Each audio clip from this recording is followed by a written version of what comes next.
had to pay a bribe to the police, and he says, you know, we don't get paid from the government, so you understand, we have to get paid. That's gambling. That's where they make the money. Right. They love gambling. I lived in America I lived in America in 1994. I got sent back, deported, you know, whatever stuff. Deported? Yeah. What was that for? So you never know wherever shooting might just happen on any day. She would be selling a good by the wood. They would be shooting, and then the bullets will fall all upon her belongings. Those would be grenades. So the police threw grenades into this building? Oh yes. What still mettez encore avec des savoir-faire? Vous tendez? Merci. Those people in the ghetto, they can't afford those guns. They can't even afford to eat. And how would they be able to buy those guns and ammunition? Well, you're saying the guns are being handed to them by the politicians. And electricity? Is it the locals who have put cables into the main line, or how does it work? Yeah, that's what they do. Right. I mean, if you look at this. Okay. So it's for free? It is for free. This is how they collect this gas. Look at this guy. They're going to fill up those massive tanks? Yeah. Wow. The gas stations are selling the gas in the black market. At the port, gang has control of the importation of fuel? He placed a GPS in one of those garbage piles. He actually find the GPS on another garbage pile. They take the garbage away, but then they'll put it in another suburb. Exactly. The level of corruption. Every single stage. Every single stage, is the level of corruption is there. And so at the very end, there's nothing left. No. What needs to happen in Haiti for this to be turned around in a positive way? All I could say, I'll leave it in God's hands, but... That seems to be many people's answer. Do you think that many people think that it's like got to a point of no return? Haiti, the poorest country in all of the Americas, a country that has faced constant struggle from earthquakes, 7.3 magnitude earthquake, 220,000 people killed, to gang wars. Gang war rages on in the capital city of Port-au-Prince. Kidnappings and killings getting even worse throughout the country. Armed violence has reached unimaginable and intolerable levels. Countless kidnappings. The country's most powerful gangs is believed to be behind the kidnapping of 17 missionaries. This has become daily life. Tires burning on city streets, protesters furious at the government's inability to confront kidnappers. Corruption. Democracy, coup d'état, moi pas besoin. Democracy, kidnapping, non pas besoin. And untold poverty. These are amongst the poorest people in the world. With an average salary of less than $3.50 a day. The situation has become so desperate that there is currently a mass exodus from the country. 200 migrants stopped at sea. Deep in the jungle in Panama, parents clinging to their children, bracing for the hundreds of miles ahead. More than a dozen Haitian migrants are dead after the boat they were on capsized. Millions of people fleeing, risking their lives for the chance of a better one. So what is this notoriously dangerous country like on the ground? Well, I guess we'll just have to jump on a plane if we want the answer to that one. Gunshots and terror echoing in the streets of Haiti. What is this place? This is actually a war zone. There's guys with guns everywhere. These are some of the roughest streets I've ever seen. And they said they're gonna arrest you. Well, I guess I'm going to a Haitian prison right now. Jamais, jamais. This country is so extreme. On the assassination of President Joe. The furthest I've ever been pushed on any of my trips. So basically now we have to just get out of here because we don't want to be caught in crossfire. The bus will protect from stray bullets, is that right? Yeah.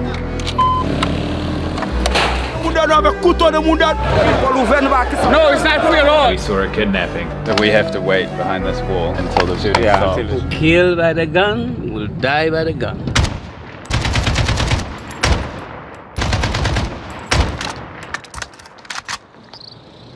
So welcome to Santo Domingo, capital city of Dominican Republic, here at the airport, about to jump on a plane to Haiti. It's about 6 in the morning, early start today. I'm heading to Port-au-Prince, the capital of Haiti, a country and a city which has a notorious reputation. United Nations just labeled it the most dangerous place in the world, for whatever that's worth. Haiti is a country I've wanted to visit for a very long time. Since I visited Venezuela back in 2019, I actually heard of a guy who went to Venezuela, which, if you know much about Venezuela, it's not the safest place, and he went went to Haiti after spending a couple weeks in Venezuela. Even in comparison to Venezuela, Haiti was far too dangerous for him, and he cut his trip short after 4 days and got a flight out of there. So I am nervous, of course, but I'm just really interested to see what life on the ground is like for the Haitian people.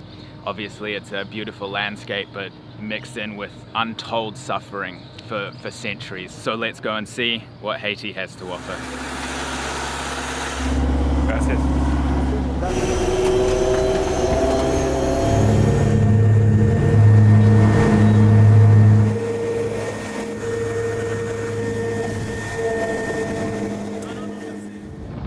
Okay, so arrived in Port-au-Prince, driving through the streets now, 5 minutes or so arriving, and the cops pulled us up and we had to bribe them. This is, here we are with Sean. Sean's going to be looking after me in Haiti. He's going to be trying to keep me alive, right?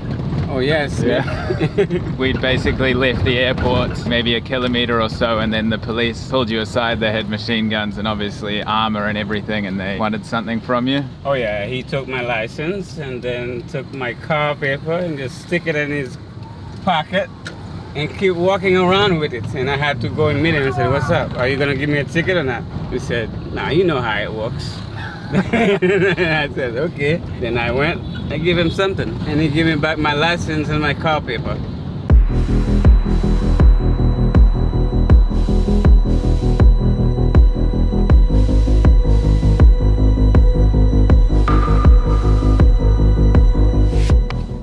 First of all, big police presence here, machine guns and armor and everything. Obviously there's a gang and police war going on at the moment in this country, and has been for some time. They're very cautious, they're checking cars. We got pulled up, had to pay a bribe to the police, and he says, you know, we don't get paid from the government, so you understand, we have to get paid. That was my introduction to Haiti. You can see behind me the neighborhood on the hillside. We're about to venture in there. We've met up with some locals in there. It is gang territory, so we are in touch with the gangs. What better way to start day one in Haiti? We're going straight into there, so let's go.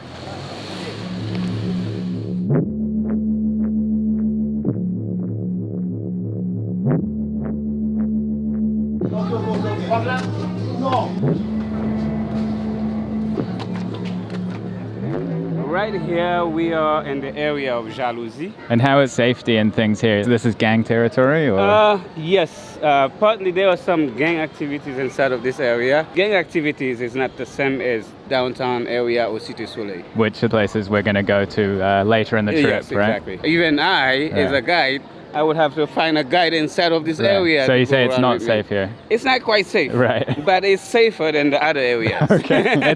It's Haiti safe. Yeah. Right. I see. Okay.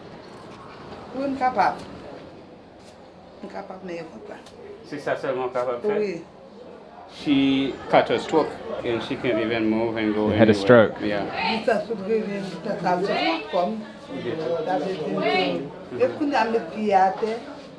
She had hypertension. She felt that her body was catching some kind of cramp, and right away she didn't feel good at all. And right away she called her husband, and then she called one of her older daughter.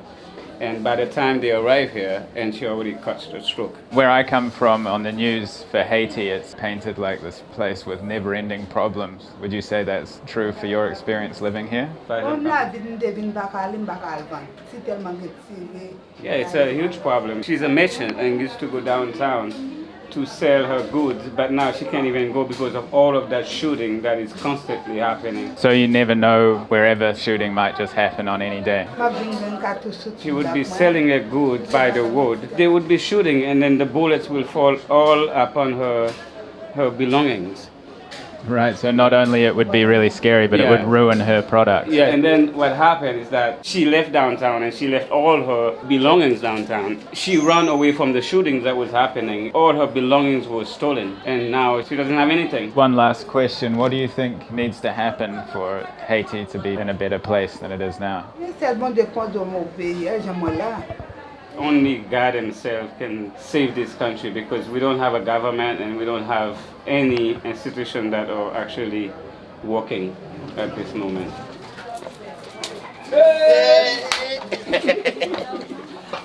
See, that's your chef. Oh, okay. Okay? Right.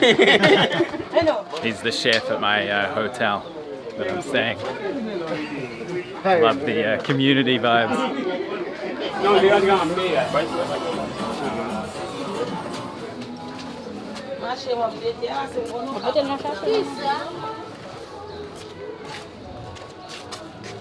As you can see, if you come here, you will see the crack. You see?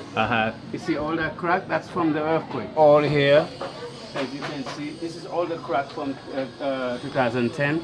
And what happened, the owner tried to fix it. So do you have lots of problems with houses just sometimes collapsing randomly because of the pre-structural damage from when the earthquake happened? After the earthquake, yes, some houses did collapse. Yeah. But those houses, as you can see, what you will call, if you come here, this is what we call bedrock.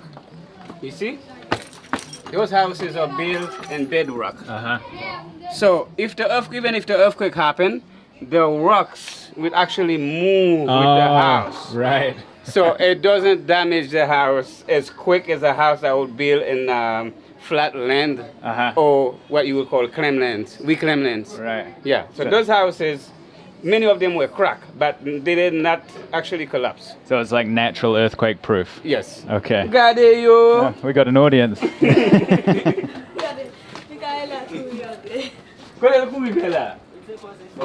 Bonjour. Bonjour. You were telling me something interesting before about the garbage here in Haiti and how the government move it, but they don't get rid of it. I have a friend that used to be in the army, and he placed a GPS in one of those garbage piles, and he actually find the GPS on another garbage pile. So they remove the garbage and dump it upon another garbage in another area. They take the garbage away, but then they'll put it in another suburb. Exactly. They don't pay them on time, so they get discouraged on doing the job that they should be doing. We will always have this problem of pile of trash everywhere in the metropolitan area. And how does sewage work here? Well, more people, what happened in this area, they will build their own, they will dig a hole, let's say it's about 30 feet to 35 feet deep, and that's where they will dump all the waste. This slum area, the government have no control over what is happening inside of this area. Is that because there's no building permit or because of the gangs? Actually, there is building permits, but they don't follow with it.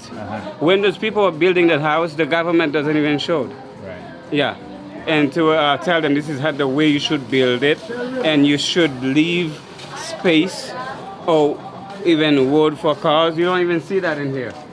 Right. You know, it's all little corridors that you have to go through, and the buildings are not well built. And electricity? Is it the locals who have put cables into the main line, or how does it work? Yeah, that's what they do. Right. I mean, if you look at this, okay, all those little lines that you see here, that's people that are attached to the main electricity cable. So it's for free? It is for free. So this is like a roulette vending machine. Okay,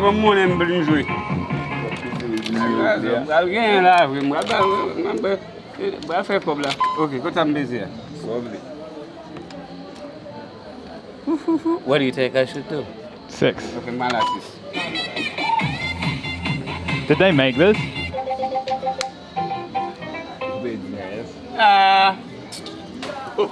Nothing? We gonna try again? Yeah, if you want. Oh! Did they make this themselves? Qui est-ce qui fait ça? Nous fait boîte là. They make the box.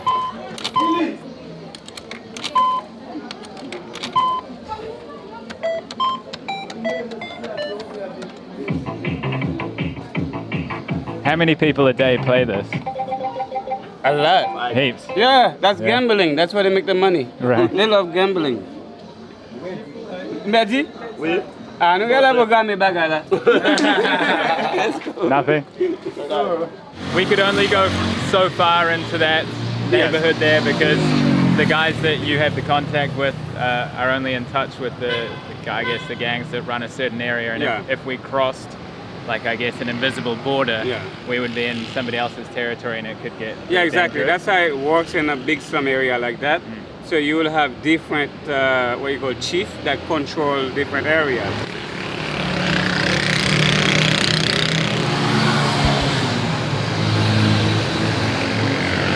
This building behind us has obviously got some damage, some bullet holes, and it looks like it's been on fire. And last year your president was assassinated, right? Yes, exactly. Police in Haiti say 2 Haitian Americans and more than 20 Colombians are behind the assassination of President Jovenel Moïse. Moïse was shot dead during a raid at his home on Wednesday. The country in utter turmoil. The Haitian government requesting American troops to help keep the peace. Government officials here declaring a state of siege. They urge people to stay in their homes and to remain calm. This has some kind of connection to that, you were saying? Right after when our president was assassinated, he lives not too far away from here. Then the mercenaries were trying to escape. They came down this road. And then since the police blocked that area, because that's the only way that they could go through, so they came and hide in that house. They came and hide in that house, and then the police find out. So they're starting to shooting at them. Right. And then those would be grenades. So the police threw grenades into this building? Oh yes. Many of them were arrested. I think 2 or 3 of them got killed. You said many of the other ones ran to the neighborhood that we were just in? Yes, exactly. So the people from that neighborhood that we were just in, you know, some of the gang members, they were strong enough to capture Colombian mercenaries, keep them alive, and take their weapons off them and hand them into the police. Yeah, I was quite surprised that those people could have killed those Colombians, but they didn't. They rather than turn them to the police along with all their guns. Okay, so we've come to a petrol station, and in Haiti there's a huge issue with petrol. You can see behind me these people are lined up, there's huge queues down the road. Can you just explain a little bit about what's going on in Haiti with the fuel shortage and the black market and everything? It was caused by the gang members. The guys could not make it routes to this area. But now the police was able to secure this area and allow the guys to reach the gas stations. So the gangs were blocking the fuel? Were blocking the fuel en route. But now we are able to receive it. But still, the gas stations are they're selling the gas in the black market. Okay. Let's say they sell a part of the gas and then store the rest and sell it by midnight and 2 o'clock in the morning. Okay. Who's awake around this time? No one. So around this time they know exactly who to sell it with, and you will find it in the black market. Right. I find my gas in the black market. I couldn't even find it here. Right. But 3 times or 4 times even more expensive than the actual price. So this is basically what is happening. It's a problem that the government should address in some kind of way, and I don't know how they were going to be able to do it. We don't actually have a government right now. We have an interim government, which is run by Ariel Henry, Prime Minister. And that was since the president was assassinated? Since the president died a year ago. Okay. So he's still in power and don't know how long that would be. We have gangs problems. We have fuel problems, educational problems. We don't know if school will be open in a few weeks, food security, all that. It's a huge problem in the country. So I believe it's just, this guy just mentioned, Haiti is a failed state right now, and we need the international support. You should film that. I mean, that's what this is how they collect this gas. So there is no gas here. So what's happening? They're waiting so they can fill these up? See, this is exactly what's happening. So those will first to be filled. So they're waiting so they can start putting it on there. At 2 o'clock they should be open. And is there a limit per person?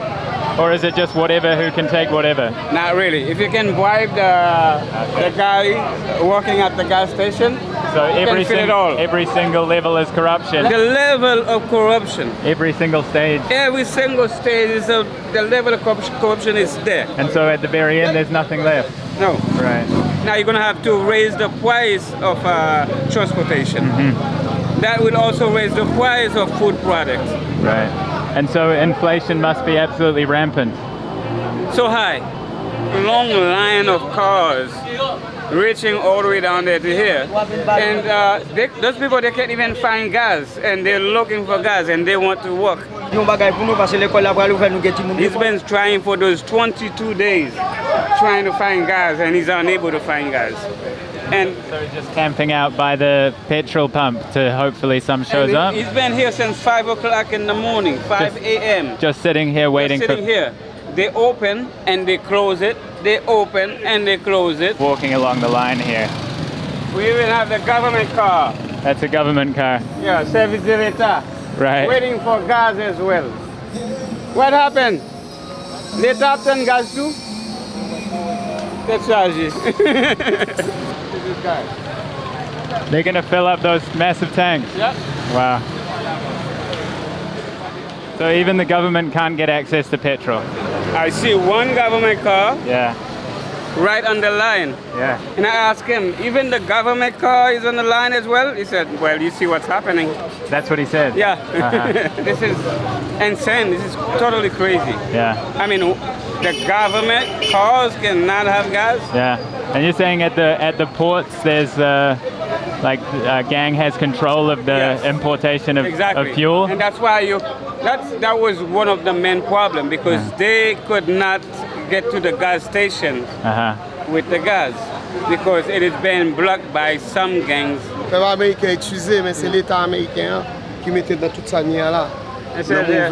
Said he wanted to be sorry to put it that way, but it's the U.S. government who put Haiti in the position that it is today. Parlez pour l'histoire devant le monde, là. U.S. government and France and Canada that actually put Haiti in the situation that it is today said that Haiti helped the U.S.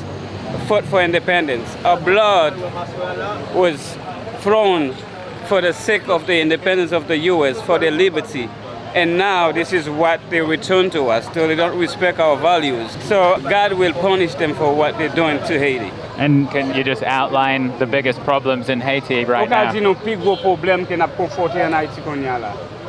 Plus gros problème, nous. Éducation, insécurité, l'État. Education, insecurity, and the fall of states.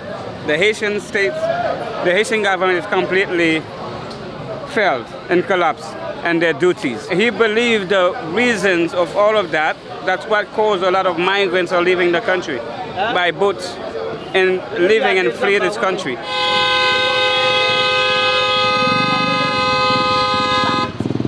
Some of them have been waiting here, like you heard, since 5 in the morning, and a lot of them are just buying it to resell it. So they buy it for a cheaper price, cheaper even though it's inflated, and then they'll sell it for more. So it's just chaos. Okay, so we've met a local man called Richard. You mentioned you moved here 10 years ago from America. But you were born in Haiti originally? Yeah, I was born here. Yeah, and you moved to America at what age? I lived in America I lived in America in 1994. I lived there. Okay. You know, while I got sent back, deported, you know, whatever stuff. Deported? Yeah. What was that for? Fighting. Assault, Fighting? Yeah. Assault case, somebody got hurt. Right. So. And in what part of America was that? New York. New York City? Yes, New York City. Oh, okay. 5 boroughs. Wow. And so you've obviously lived in America and you've lived in Haiti, so you've been able to compare. Mm-hmm. You said that Haiti was good when you first came back, but not now, right? When I first came out here, you know, things was easy. Mm-hmm. I ain't gonna say it was the best, but it was easy. But now, through what's going on, president laws can't have a proper election. You got school, you got food. Food is like the most. You must think you got to be rich to eat a good meal out here. Right. And if you go next door, Dominican Republic, food is cheap. You know. So everybody's suffering. Now we got the biggest situation right now is the gas situation. So that's tend to get ugly. It's gonna get ugly. Right. And that affects everything. Yeah, right? it affects everything. Because to get somewhere to go to school, you got to take a transportation. Yeah. To get to school on time, if I can't get to the gas station because the streets is blocked, I can't get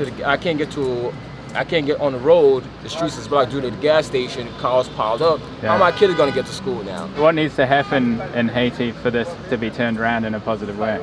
Man, all I could say, I'll leave it in God's hand. But that seems to be many people's answer. Do you think that many people think that it's like got to a point of no return?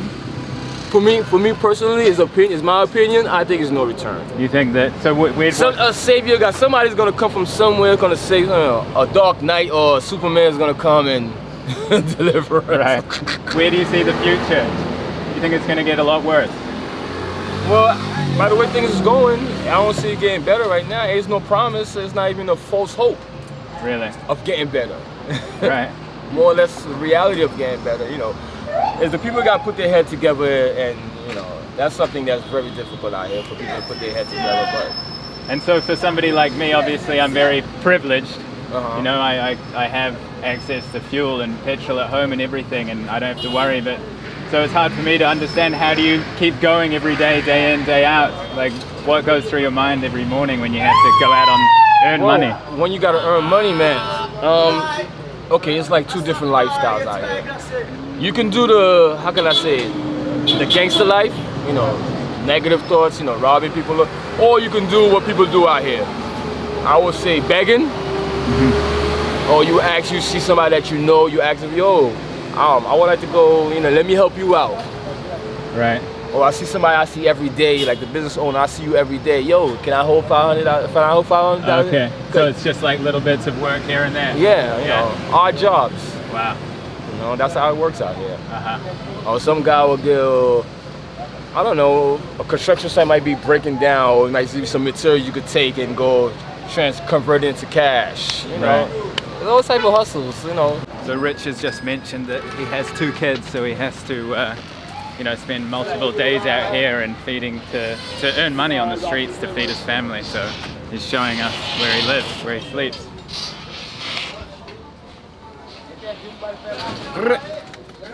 Mwen fè toi, nigga vide fè di la toi. Pou mwen nigga ba instrument pou ha. Yo, nan street la ma brass money pou fè change niggas yo. Ou konnen nan still na boogie for the beat nigga. Mr. Paper way niggas. Respect. Nice. You got guys in here watching TV. How many guys living in here?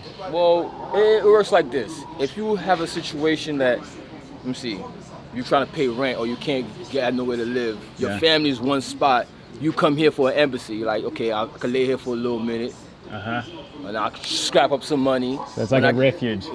Pretty much. Because we don't accept nobody who's stealing in the streets, in the community, come here, come hang out with us. Because all the cops out here know us. So if we have something missing, don't come here looking for it. Okay. You know what I'm saying? Well, you know, we smoke our little weed out here, but you know, that's about it. That's the limit. But as far as like putting ourselves in danger for cops to come here, come searching us, come beating us up and stuff like that, nah, we're not going. They don't do that. Because if something happened out here, we the first one they call, like, yo, why y'all let this happen? So you're looked at as kind of like the peacekeepers of the community. Basically, like we out here because most of these guys grew up out here since kids. In the same yard. Ma fè rap pour tout un getan. Ma fè rap pour timilat, ma fè même pour blanc. Ça pas d'accord à négo, ma prouve m'tou black. Ma prouve m'tou rap, ça m'a fait net. Yo, m'pa konnen ni en penti. C'est Dodge qui montre moi, mon son journaliste qui a produit. M'pa konn ça va faire. Wap style mette encore règle ça va faire. Vous tendez? Merci. Is that freestyle? He getting a freestyle, but yeah, watch the situation right here. Yeah. Well, because he said something like journalists. So what was you got the journalists here. I don't know what you're doing, but whatever you do, it's gonna be positive. Bonjour. Bonjour. Nous va nan corrompre ça fait n'a passer misère. Petit nous pas à l'école. In order to live in Haiti, you got to be part of corruption. The reason why we suffering, because we don't want to be part of corruption. Our kids got to go to school, and things is hard out here. Wow, that's nice, man. He knows he was in jail. So we've driven up to this absolutely insane viewpoint here. Incredible to be invited in like that by Richard and his friends. At the end, Sean bought them all food, and they were so grateful, obviously. They're in a very difficult situation. Just to see that sense of community there, and that the police kind of, you know, rely on them to, you know, keep a bit of stability to that area was quite touching. Here's Port-au-Prince, yeah. A lot of hardship happens here, but at the same time, it's absolutely breathtaking scenery. And we've come to this rooftop cafe here, restaurant and bar, and it's incredible. But most people, are they using cash? Yeah. So just over there, the so-called most dangerous neighborhood in the world, and that's where we're going in the next video. It's called Cité du Soleil, Sun City. That's going to be something. But up here it's really beautiful. got the banana trees, avocado trees. I think there's even yam plants. Absolutely stunning. Imagine just walking out of your house in the morning and grabbing an avocado off a tree. Over here is the downtown area. I think that's like one of the most dangerous places in the country as well. It's all gang disputed, and that's where the lady that we met today, she used to go and sell her goods, but now she won't even dare to go down there because of getting caught in the crossfire of turf wars. So Sean, you have a very interesting story about almost being shot in the head. We were working research and investigation concerning gun distributions and drugs in Haiti, and we're having the interview with the gang member. But there was a rival gang that comes to attack him, and then we stopped the interview promptly. He got up, and we got up. Once I stepped out, trying to get away from his home, a bullet went right around my head, and it hit the wall that was right there. Then we run back in, and then he come out and start shooting at them and make a clear passage so we could get through. I believe that's when I almost got killed. You still go back into these kinds of places? Oh, yes, I was there just recently with another guy. And what makes you like just okay with that? Because most people, if they almost get shot in the face, they'll probably say that's enough, but you? It's journalism. I love my job. Right. What do you love about it? I like talking to people. I loved meeting new people, and I love finding new content. I love making sure that people see the truth, the reality of what is happening around those areas. Not many media in Haiti are going to those areas, not because they don't have access, but that they're afraid of their own life. I mean, how is this news gonna reach the people here, and other people around the world will know what's exactly the reality of life in the ghetto in Haiti? I go by these words. That's why I'm not afraid at all by the bullets. It always says, who killed by the gun will die by the gun. So I haven't killed.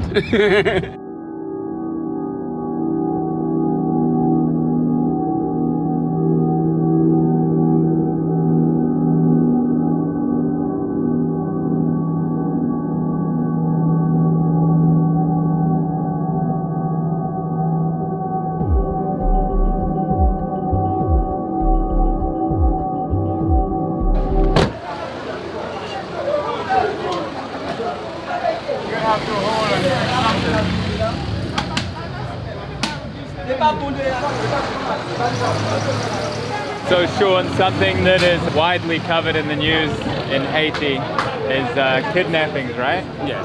I remember back in the days when there would be political problems, political turmoil in Haiti, and you will have the government that would try their very best to find a solution. And also, you will find the oligarchs, perhaps with one voice, they could try to find a way and persuade the government and even the international community to do something. But the oligarchs keep their mouth shut, and none of them never get kidnapped. They keep their mouth shut, and nothing is happening. The only type of people that are being kidnapped are mostly the people in the middle class, which is now they forced them to leave their own country and go to the neighborhood country, Dominican Republic. If it was not an organized crime, why they never go after those oligarchs who's bringing guns and ammunition into this country? So it's very targeted to the middle class. Exactly. They're trying to dismantle totally the middle class. You were mentioning that people that get kidnapped have to sell their lands, their homes too. They have to sell whatever the possession that they possess, their lands, their cars, their housing. And who's buying it from them? Not the middle class, it's the oligarch. The bank. When all those money coming from the bank. Where do you think this all money? Like when they're asking $10,000, $1 million, where is that money going? Do you think it goes to the ghetto? They said no. Never would a person from the ghetto will kidnap a person and they will have $10,000 or even $1 million to go to the ghetto. That would raise a big war between them. So the money doesn't even go to the ghetto. So most people would think that kidnappers or the people organizing the kidnapping are coming from the really desperate parts of the country, but what you're saying is it comes from the 1%. Of course. Those oligarchs who own anything, who own the banks, those people in the ghetto, they can't afford those guns. They can't even afford to eat. And how would they be able to buy those guns and ammunitions? I saw somewhere that somebody couldn't afford a bowl of soup, but they were sitting there with like a $5,000 gun. Well, you're saying the guns are being handed to them by the politicians, by the oligarchs. Respect for you. I'm okay, how you doing? You look good. A police, what do you call it? Informant. Oh, really? Nah, I'm just speaking. You okay? Yeah, man. So All right. He's a good mechanic. Mechanic? Yeah. Okay. He works for the police. Really. Right. What a day. Haiti. That was quite the introduction. You know, having to bribe a heavily armed police officer. It's literally 1K from leaving the exit to the airport. But you can see Sean is the man to have by your side in this country. He seemed to know people everywhere. Definitely the guy in such an unpredictable country. I mean, we're still driving around with the doors locked and things, obviously. Should come as no surprise. But yeah, Haiti definitely delivering. I mean, to meet the people firsthand, and you know, that experience we had with Richard and his mates down at that little kind of compound area. Something quite special you could really feel that camaraderie between those guys. In the next video, we're going to the most dangerous neighborhood in the world, apparently, according to the UN. Very recently, there were 470 people killed, disappeared, or seriously injured. Many houses burnt down. Apparently lots of people have just fled from the area completely, but some still remain. It's right on the coast there. Houses made out of just corrugated iron, tin. Been told by Sean it's very likely that we're gonna hear gunfire. I better get a good sleep, and I'll see you in the next video for that one. Happy to be here in Haiti. It's been a long time coming, and in case I don't see you, good afternoon, good evening, and good night.